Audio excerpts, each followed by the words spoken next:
अस्सलामुअलैकुम। Tele school के इस एजुकेशन प्रोग्राम में खुशामदीद। ये प्रोग्राम टीवी पर हुकूमत पाकिस्तान और सबक फाउंडेशन की शिराकत से पेश किया जा रहा है। इसके लेसन्स पाकिस्तान के तमाम तालीमी बोर्ड बशमूल कैम्ब्रिज के सिलेबस के मुताबिक तैयार किए गए हैं, जिसमें एजुकेशन कंटेंट सबक फाउंडेशन प्रोवाइड कर रही है। सबक फाउंडेशन की वेबसाइट sabak.pk पर केजी से 12वीं जमात तक वीडियोस और प्रैक्टिस टेस्ट बिल्कुल मुफ्त दस्तयाब हैं। कंप्यूटर साइंस के इस लेसन में हम नेस्टेड सिलेक्शन स्ट्रक्चर के बारे में पढ़ेंगे। ये टॉपिक फेडरल केपीके बलूचिस्तान की क्लास 10th के चैप्टर नंबर 4 कंट्रोल स्ट्रक्चर में आता है। इस टॉपिक पे वीडियोस देखने के बाद स्टूडेंट्स सीख पाएंगे मुख्तलिफ किस्म के सिलेक्शन स्ट्रक्चर्स के बारे में जो कि प्रोग्रामिंग में इस्तेमाल होते हैं, और उसके अलावा हम नेस्टेड सिलेक्शन स्ट्रक्चर के बारे में पढ़ेंगे।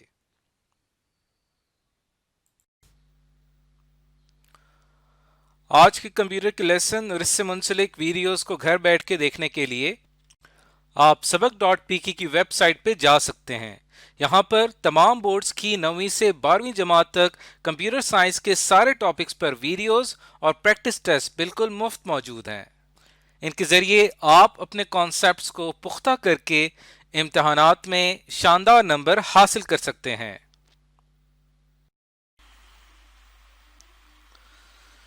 इस वीडियो में हम जानेंगे कि कंडीशनल ऑपरेटर जो हम इस्तेमाल करते हैं सी लैंग्वेज में ख़ास तौर पे, वो दरअसल एक अल्टरनेटिव है इफ़ एल्स का। यानी जो प्रोग्राम हम इफ़ एल्स से बना सकते हैं वैसा ही प्रोग्राम हम कंडीशनल ऑपरेटर का इस्तेमाल करके बना सकते हैं। अब हम इसको एग्जाम्पल से समझने की कोशिश करते हैं। आपके सामने ये एक प्रोग्राम हमने बनाया है जिसके अंदर हमने इफ़ कंडीशन का इस्तेमाल किया है। इफ एल्स स्ट्रक्चर का यहाँ पे इस्तेमाल किया गया। ये प्रोग्राम दरअसल करता क्या है, यूजर से इनपुट लेता है एक नंबर और उस नंबर को चेक करता है क्या वो नंबर पॉजिटिव है या वो नंबर नेगेटिव है। अगर तो नंबर हम कीबोर्ड से पॉजिटिव एंटर करते हैं तो पॉजिटिव नंबर प्रिंट हो जाएगा, और अगर नेगेटिव नंबर एंटर करते हैं तो हमारा जो आउटपुट स्क्रीन है वो हमें बता देगी कि आपने नेगेटिव नंबर एंटर किया है। और इसको हम रन करके भी देख लेते हैं ताकि क्लियर हो जाए यहाँ पे। तो यहाँ पे हमने क्या करना है कि कीबोर्ड से कोई इंटीजर एंटर करना है। तो लेट सपोज अगर मैं यहाँ पे 8 एंटर करता हूँ तो यहाँ पे आ जाएगा 8 इज एन पॉजिटिव इंटीजर। और इसी तरह अगर मैं इसको 9 एंटर करता हूँ, सॉरी माइनस नंबर एंटर करता हूँ -5, तो यहाँ पे प्रिंट हुआ आ गया -5 इज एन नेगेटिव इंटीजर। तो इसके पीछे जो यहाँ पे जो है वो n नहीं आएगा बल्कि ए आएगा, और इसके पीछे जो कंडीशनल स्ट्रक्चर काम कर रहा है वो इफ का है, जहाँ पे वो कंडीशन चेक करता है। अगर हम पॉजिटिव नंबर एंटर करते हैं तो कंडीशन हमारी फॉल्स हो जाती है, क्योंकि कंडीशन ये है कि नंबर जो है वो 0 से लेस होना चाहिए। अब चूंकि 8 जो हमने एंटर किया था वो 0 से लेस नहीं था तो कंडीशन फॉल्स हुई, और एल्स पार्ट में जो कुछ था वो प्रिंट हो गया।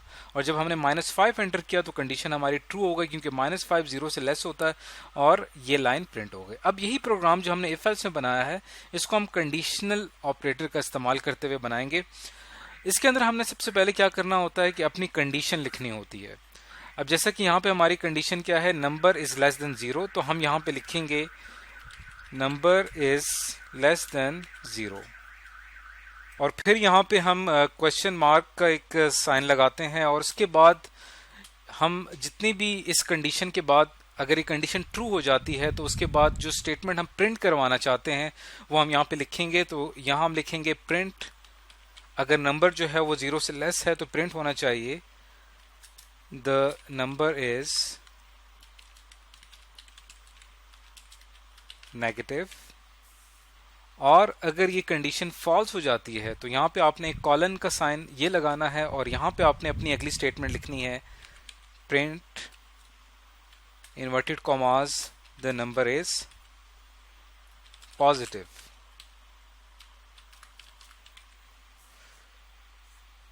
और अब ये एक मुकम्मल कंडीशनल ऑपरेटर की ये जो स्टेटमेंट है ये एक किस्म का अल्टरनेटिव है, ये एक किस्म की रिप्लेसमेंट है इस इफ एल्स स्ट्रक्चर की जो कि हमने पहले पढ़ा था। अब अगर हम इसको कंपाइल करते हैं तो देखते हैं कि हमारा यहाँ पे क्या रिजल्ट आता है। स्टार्ट की जो लाइंस हैं इसके अंदर ये बताया गया है कि आपने यूजर से एक इंटीजर इनपुट लेना है और वो इंटीजर जो है, वो इंटीजर वैल्यू जो है वो इस नंबर वेरिएबल में जाके स्टोर हो जाएगी और उसके बाद इस यहाँ पे कंडीशन चेक होगी और इसके मुताबिक हमें रिजल्ट मिल जाएगा। तो जैसे हम यहाँ पे इसको रन करते हैं तो देखें हमारा यहाँ पे आउटपुट आया है कि एंटर एन इंटीजर। अब मैं कोई भी नंबर यहाँ से एंटर करता हूँ, लेट सपोज अगर हम यहाँ पे 7 एंटर करते हैं तो लिखा हुआ आ गया द नंबर इज पॉजिटिव।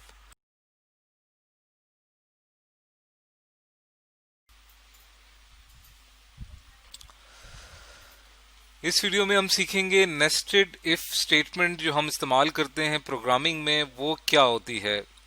इससे पहले हमें ये पता होना चाहिए कि सिंपल इफ स्टेटमेंट जो प्रोग्रामिंग में इस्तेमाल होती है उसका क्या मकसद होता है, फिर हम समझेंगे कि नेस्टेड इफ किसे कहते हैं। तो सिंपल इफ स्टेटमेंट जो होती है प्रोग्रामिंग में वो ये होती है कि हम इस तरह से इफ लिखते हैं और इसके अंदर हम कोई कंडीशन लिखते हैं। अगर ये कंडीशन जो है वो ट्रू होती है तो क्या होता है कि इफ की हम नीचे एक बॉडी बनाते हैं, यहाँ पे इस तरह से 2 ब्रैकेट्स लगा के, यहां से लेकर यहां तक का जो एरिया है ये इफ की बॉडी कहलाता है। अगर ये कंडीशन ट्रू होगी तो इफ की बॉडी के अंदर जो कुछ भी लिखा हुआ होगा वो प्रोसेस हो जाएगा, और अगर ये कंडीशन फॉल्स हो जाती है तो फिर जो है कंट्रोल इफ की बॉडी के अंदर एंटर नहीं होता, बल्कि यहां से कंट्रोल शिफ्ट हो जाता है एल्स पार्ट में। अब ये जो इफ एल्स है ये हम पहले पढ़ चुके हैं, इसकी हम एग्जांपल्स भी कर चुके हैं। आज हमने पढ़ना है कि नेस्टेड इफ स्टेटमेंट क्या होती है। नेस्टेड इफ स्टेटमेंट दरअसल इसी इफ स्टेटमेंट की जो इफ स्टेटमेंट हमने लिखी है इसकी बॉडी के अंदर अगर मैं एक और इफ स्टेटमेंट शामिल करता हूं, यानी इसकी बॉडी के अंदर ही आप एक और इफ कंडीशन लिख देते हैं और इसकी अपनी एक सेपरेट बॉडी डिजाइन करते हैं, तो ये जो इसके अंदर इंटरनल इफ स्टेटमेंट है इसको नेस्टेड इफ स्टेटमेंट कहा जाता है। यानी एक इफ स्टेटमेंट जो होती है उसकी बॉडी के अंदर हम एक और इफ स्टेटमेंट लिख दें तो इसको नेस्टेड इफ कहा जाता है। अब हम इसको एक एग्जाम्पल से समझते हैं, प्रोग्राम बनाएंगे और उसके अंदर हम इसको सॉल्व करेंगे, तब यहाँ पे कॉन्सेप्ट क्लियर होगा। अब प्रोग्राम हमने ये बनाना है कि यूजर से हमने 2 नंबर्स इनपुट लेने हैं। लेट्स सपोज एक नंबर x है और दूसरा y है। फिर हमारा जो प्रोग्राम होगा वो क्या करेगा, चेक करेगा कि ये क्या x और y, ये जो 2 नंबर्स हम कीबोर्ड से एंटर करेंगे, क्या ये दोनों नंबर्स आपस में बराबर हैं। एक चीज ये चेक करेगा। नंबर 2, अगर तो ये आपस में बराबर हैं तो हमारा प्रोग्राम एंड हो जाएगा। लेकिन अगर हमारे ये 2 नंबर्स आपस में बराबर नहीं है तो फिर 2 पॉसिबिलिटीज हो सकती हैं। एक पॉसिबिलिटी ये हो सकती है कि x जो है वो y से ग्रेटर होगा, और दूसरी पॉसिबिलिटी ये हो सकती है कि x जो है वो y से छोटा होगा। तो ये 2 पॉसिबिलिटीज हो सकती हैं अगर हमारी ये पहली कंडीशन जो है ये फॉल्स हो जाती है। अगर ये ट्रू हो जाती है, x और y आपस में बराबर हैं, तो हमारा प्रोग्राम खत्म हो जाएगा। लेकिन x और y अगर आपस में बराबर नहीं है तो यहाँ पे 2 कंडीशंस चेक होंगी, और फिर उसके बाद हमने यहाँ पे ये पूरा एक चेक सिस्टम बनाना है। उसके अंदर आप देखिएगा कि हम नेस्टेड इफ का इस्तेमाल करेंगे। अब यहाँ पे हमने इस प्रोग्राम का कोड लिखना स्टार्ट किया है। यहाँ पे आप देख सकते हैं कि हमने 2 वेरिएबल लिए हैं, एक x और एक y। इनका मकसद ये है कि हम पहला जो नंबर होगा वो हम x में स्टोर करवाएंगे और जो दूसरा नंबर होगा वो हम y में स्टोर करवाएंगे। उसके लिए हमने यहाँ पे स्टेटमेंट्स लिखी हैं प्रिंट और स्कैन की, जिसके अंदर क्या होगा कि एंटर फर्स्ट नंबर ये प्रिंट होगा, फिर जो भी हम नंबर एंटर करेंगे वो x में स्टोर हो जाएगा, और फिर हम जब सेकंड नंबर एंटर करेंगे तो वो y में स्टोर हो जाएगा। अब इसके नीचे हमने क्या करना है कि एक चेक सिस्टम बनाना है, और उस चेक सिस्टम के अंदर हमारा जो पूरा एक सिस्टम होगा वो ये चेक करेगा क्या ये दोनों नंबर आपस में बराबर हैं, और अगर ये आपस में बराबर नहीं है तो इनमें से बड़ा नंबर कौन सा है और छोटा नंबर कौन सा है। तो उसके लिए हम नेस्टेड इफ का इस्तेमाल करेंगे। तो हम स्टार्ट करते हैं इसके नीचे अपना कोड लिखना। यहां हम लिखेंगे if x is not equal to y। अब इस कंडीशन पे अगर आप गौर करें, यहां पे ये चेक किया जाएगा कि x और y क्या ये आपस में बराबर नहीं है। अगर ये आपस में एक दूसरे के बराबर नहीं है इसका मतलब ये कि कंडीशन ट्रू है, और अगर ये आपस में बराबर होंगे तो फिर ये कंडीशन फॉल्स हो जाएगी और फिर कंट्रोल चला जाएगा एल्स पार्ट में। तो इसके नीचे ही हम इफ की जो बॉडी है वो हम डिफाइन कर देते हैं। इफ की बॉडी जो है वो यहां से स्टार्ट हो रही है और यहां पे आके खत्म हो रही है। अगर ये कंडीशन जो है हमारी फॉल्स हो जाती है, गलत साबित हो जाती है, तो यहां से कंट्रोल शिफ्ट हो जाएगा इफ की बॉडी के बाहर, यहां हम लिखेंगे एल्स और इसके नीचे हम एक स्टेटमेंट प्रिंट कराएंगे कि print F inverted commas slash N both numbers are equal, यानी दोनों नंबर्स आपस में बराबर हैं। ये चीज प्रिंट हो जाएगी। ये चीज तब प्रिंट होगी जब यहां पे कंडीशन हमारी फॉल्स होगी। यहां पे कंडीशन फॉल्स होने का या यहां पे कंडीशन गलत होने का मकसद का मतलब क्या है, इसको हम आखिर में जब हम दो वैल्यूज लेंगे वहां पे हम इसको रन करके समझेंगे। अब इफ की जो बॉडी आपको नजर आ रही है यहां से लेकर यहां तक, इसके दरमियान वाला जो एरिया आपको नजर आ रहा है, इस एरिया के अंदर हम एक और इफ कंडीशन यहां पे लेकर आएंगे और उस इफ कंडीशन के अंदर हम ये चीज चेक करेंगे कि एक्स जो है वाई, एक्स और वाई आपस में एक दूसरे के बराबर नहीं है, तो फिर दूसरी पॉसिबिलिटी ये हो सकती है कि एक्स जो होगा वो वाई से ग्रेटर होगा। तो यहां पे मैं लिखूंगा if X is greater than Y. अगर ये कंडीशन हमारी ट्रू हो जाती है, यानी एक्स जो है एक्स की वैल्यू वाई की वैल्यू से बड़ी होगी, तो फिर क्या होगा, इस इफ के अपनी हम एक बॉडी डिफाइन करेंगे, इसके अंदर जो कुछ लिखा होगा वो प्रिंट होगा।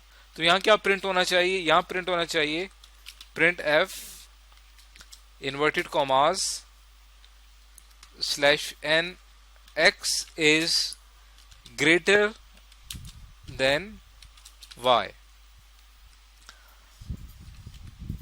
और अगर ये कंडीशन जो है ये गलत हो जाती है, इसके गलत होने का मतलब क्या है, इसका फॉल्स होने का मतलब ये है कि अगर x की वैल्यू जो है y से ग्रेटर नहीं है, तो फिर ऑटोमेटिकली ये बात सामने आती है कि x की वैल्यू y से फिर छोटी होगी।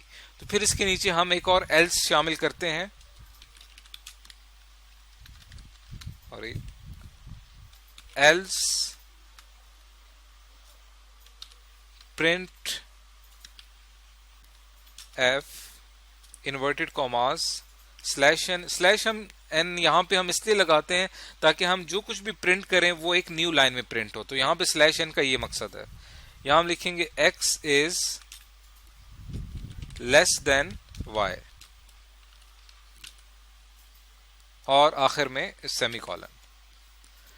तो ये हमने देखें एक इफ एल्स स्ट्रक्चर बनाया है जिसके अंदर आपका जो मेन फोकस है वो ये होना चाहिए कि हमारी जो मेन इफ कंडीशन है इसकी बॉडी के अंदर ही हमने एक और इफ कंडीशन मुतारिफ करवाई है। अब अगर ये कंडीशन जो है हमारी ट्रू होगी तो कंट्रोल इसके अंदर आ जाएगा। ये कंट्रोल जब इसके अंदर आएगा उसके बाद ये कंडीशन चेक होगी, ये अगर ट्रू होती है तो फिर ये प्रिंट हो जाएगा, और अगर ये फॉल्स होती है तो ये इसके एल्स वाला जो पार्ट है वो यहाँ पे प्रिंट हो जाएगा। तो ये अब हमने प्रोग्राम अपना मुकम्मल कर लिया है। अब हम इसको क्या करेंगे, रन करेंगे और रन करके अपना रिजल्ट जानेंगे। अब जैसे ही हम इसको यहाँ पे रन करते हैं तो यहाँ पे रिजल्ट हमारा आ रहा है एंटर फर्स्ट नंबर, यानी पहला नंबर हम कीबोर्ड से एंटर करेंगे 4। ये जो पहला नंबर हमने एंटर किया ये एक्स में जाके स्टोर होगा। उसके बाद एंटर सेकंड नंबर, अगला नंबर जो मैं एंटर करूंगा वाई में स्टोर होगा। अगला नंबर भी अगर मैं 4 एंटर करता हूं तो अब हमने करना यह है कि दोनों नंबर्स को चेक करना है। एक वैल्यू एक्स में स्टोर हुई है, दूसरी वैल्यू वाई में स्टोर हुई है। अब दोनों वैल्यूज मैंने सेम ली हैं। अब मेरा प्रोग्राम चेक करके बताएगा क्या ये दोनों वैल्यूज एक दूसरे के बराबर हैं, या एक वैल्यू दूसरी वैल्यू से ज्यादा है, या एक वैल्यू दूसरी वैल्यू से कम है। तो जैसे ही हम एंटर प्रेस करते हैं तो देखिए यहाँ पे क्या लिखा हुआ आ रहा है, बोथ नंबर्स आर इक्वल। अब ये जो लिखा हुआ आ रहा है इसके पीछे पूरा एक चेक सिस्टम काम कर रहा है। यानी हमने यहाँ पे जो पहला नंबर एंटर किया था 4 वो x में स्टोर हुआ, और दूसरा नंबर जो हमने एंटर किया था 4 वो भी y में स्टोर हुआ। तो अगर हम यहाँ पे वैल्यूज पुट करें 4 इज नॉट इक्वल टू 4, अगर मैं यहाँ पे इसको बाकायदा लिख कर समझने की कोशिश करते हैं, यहाँ पे लिखा हुआ आएगा 4 इज नॉट इक्वल टू 4। अब आपने ये बताना है कि ये जो कंडीशन है क्या ये ट्रू होगी या ये फॉल्स होगी।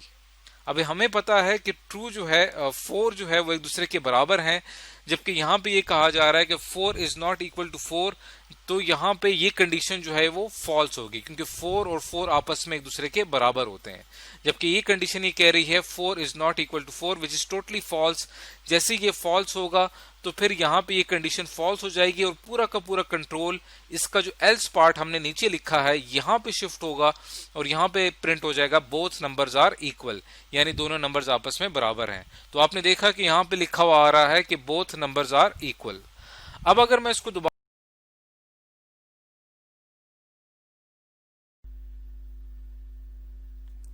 हेलो स्टूडेंट्स, हमारी आज की वीडियो का टॉपिक है problem solving using nested if statements.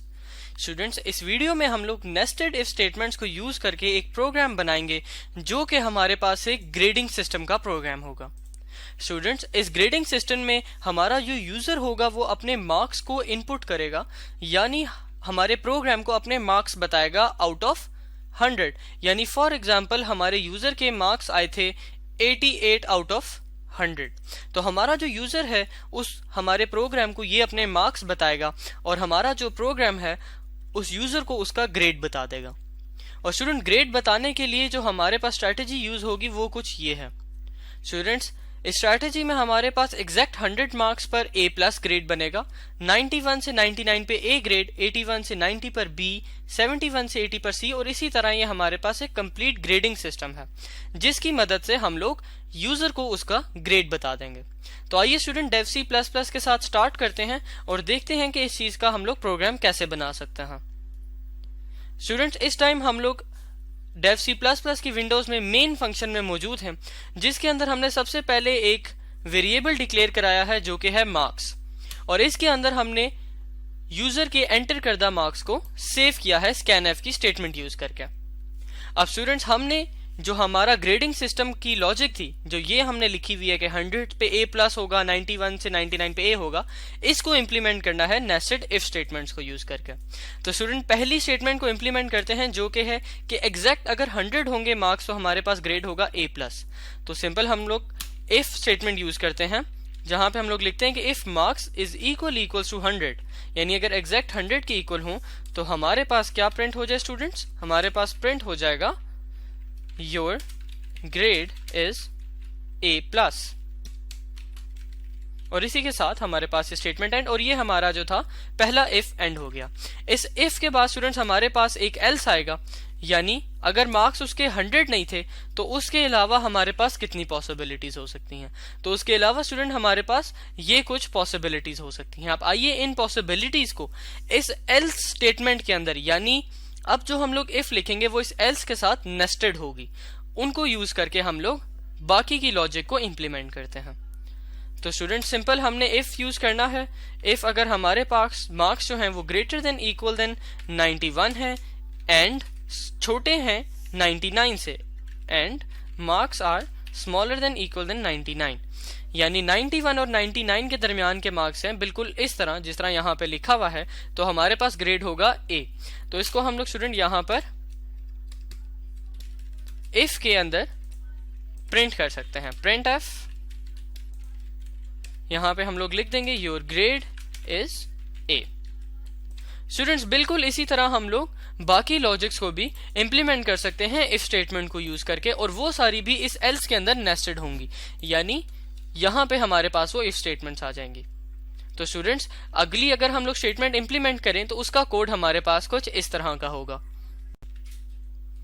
यहाँ पर स्टूडेंट्स आप लोग इस टाइम बोर्ड पर देख सकते हैं कि मैंने अगली जो ब्रैकेट थी ग्रेड की उसको हमने कोड किया है if marks is greater than equal than 81 and smaller than equal than 90, तो हमारे पास प्रिंट एफ हो जाए योर ग्रेड इज B। अब स्टूडेंट्स, इसी तरह हमारे पास जो बाकी ब्रैकेट्स हैं हम लोग सिंपल इफ स्टेटमेंट को यूज करके इन बाकी ब्रैकेट्स को भी इंप्लीमेंट कर सकते हैं। बस हमने ख्याल ये रखना है कि ये हमारे पास इस एल्स स्टेटमेंट के अंदर आएंगी। अब स्टूडेंट, जब हम इनको इंप्लीमेंट करेंगे तो हमारा कोड कुछ इस शक्ल का हमें नजर आएगा। तो स्टूडेंट्स, यहाँ पर आप लोग देख सकते हैं मैंने 71 से 80 वाली के लिए प्रिंट करवा दिया है योर ग्रेड इज C। इसी तरह हमने 61 से 70 के लिए प्रिंट करवा दिया योर ग्रेड इज D। और इसी तरह अगर हमारे मार्क्स जो हैं, जो हमारी आखिरी ब्रैकेट है वो ये बताती है कि बिलो 61, यानी कि हमारे जो मार्क्स हैं वो 61 से कम हैं, तो हमारे पास प्रिंट होके आ जाए योर ग्रेड इज F। तो स्टूडेंट्स, इसी के साथ अपनी इस फाइल को हम लोग सेव करते हैं और इसको हम लोग नाम दे देते हैं फॉर एग्जांपल ग्रेड 2। इसको हम सेव करते हैं और स्टूडेंट्स इसको हम लोग कंपाइल एंड रन जब करेंगे तो आप लोग स्क्रीन पर इस टाइम एक आउटपुट देख सकते हैं जो हमसे मार्क्स पूछ रही है। अब स्टूडेंट्स हम लोगों ने मार्क्स एंटर किया फॉर एग्जांपल अपने 94, तो हमें बता दिया कि हमारा ग्रेड जो था ए था, और इसको हम लोग वेरीफाई भी कर सकते हैं। यहां पर आप लोग देख सकते हैं कि इस ब्रैकेट में हमारे मार्क्स लाई कर रहे हैं 94, तो हमारा ग्रेड क्या आ गया, ए। इसी